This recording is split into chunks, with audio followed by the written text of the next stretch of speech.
I think one of the more challenging things about the immigrant experience for people who particularly come to the United States is the way that they're able to become comfortable and really be themselves in a different language and a different culture.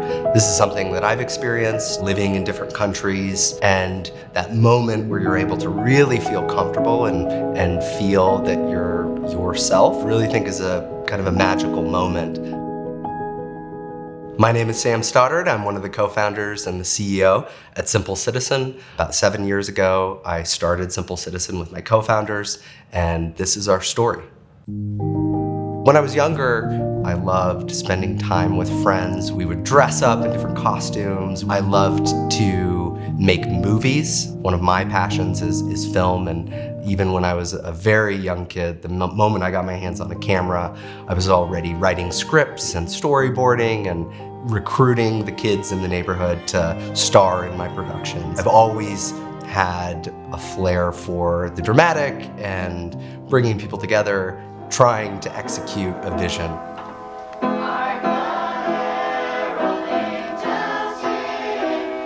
I was raised Mormon, LDS, and so I had the opportunity to go on a Mormon mission. I was chosen to serve or go live for 2 years in South Korea. And it was really, as a lot of people say, some of the best 2 years of my life. Living in a completely different culture, in a different country, doing everything in a different language. That was really the first moment where I gained a deeper appreciation for the immigrant experience, because I was experiencing that in South Korea. I knew that I wanted to study business, so I ended up majoring in accounting. I spent a lot of time in the political science building, getting involved in Model UN.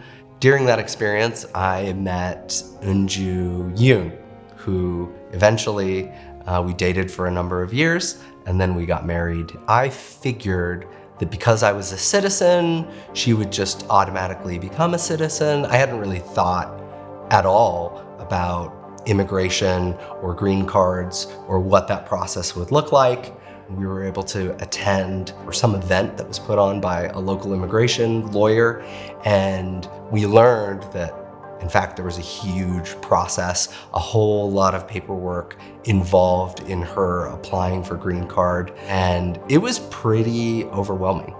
The forms were confusing. The amount of information I had to put in over and over and over again was annoying. I still was worried that maybe I had misinterpreted a certain question that was worded the wrong way. We went back to that immigration lawyer, and I'll never forget going in with our huge stack of forms and supporting documentation and sliding that across the desk. She sorted through it or leafed through it, maybe 10 seconds if I'm being generous, and said, "Great, this is good, cool, now that's gonna be $500.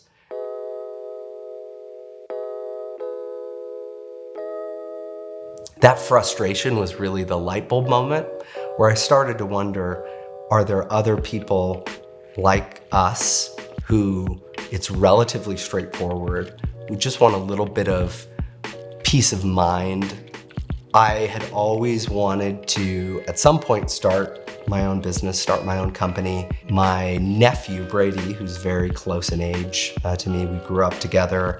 He was living in Portland at the time and was helping with building the first prototype of the website. Or when we had our first office in Salt Lake City, he was immersed in the work of creating and building a company.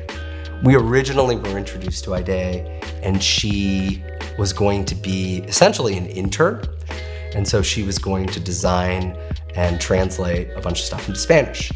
And she had also taken a few steps further and had already started to flowchart and build the decision tree of what that software needed to do. She did a phenomenal job.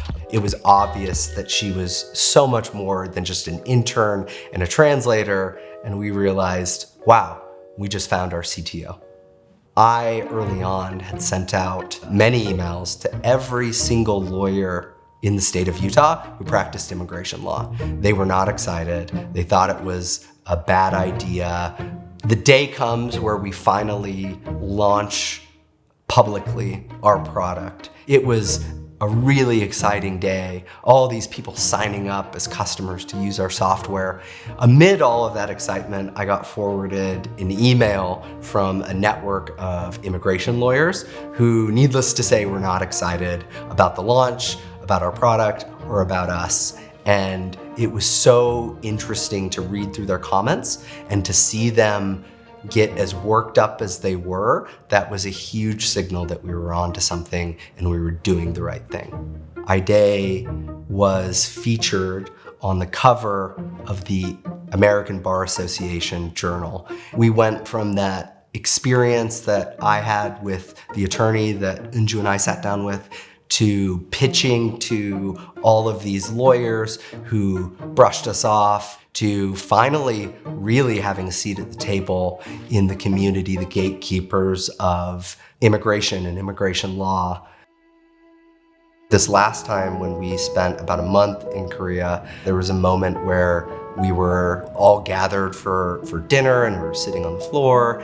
My wife's grandmother noted that she was just so impressed that I was eating Korean food that's not just barbecue, which really made me feel like I was a part of that community. To be able to share stories and kind of make people laugh, that moment in particular, I really felt like I am able to share who I am with them and they're able to understand and we're able to connect. It's very inspiring to see immigrants go through that process every day and nobody really notices or cares. But when you have to do it yourself, you realize just how difficult that can be. We as an organization and a company have a seat at that table, but we're bringing with us all of these tens of thousands of customers from every country around the world imaginable to also have a seat at that table and participate and have an easier pathway to capturing the benefit of legal permanent residency or citizenship for themselves and their families.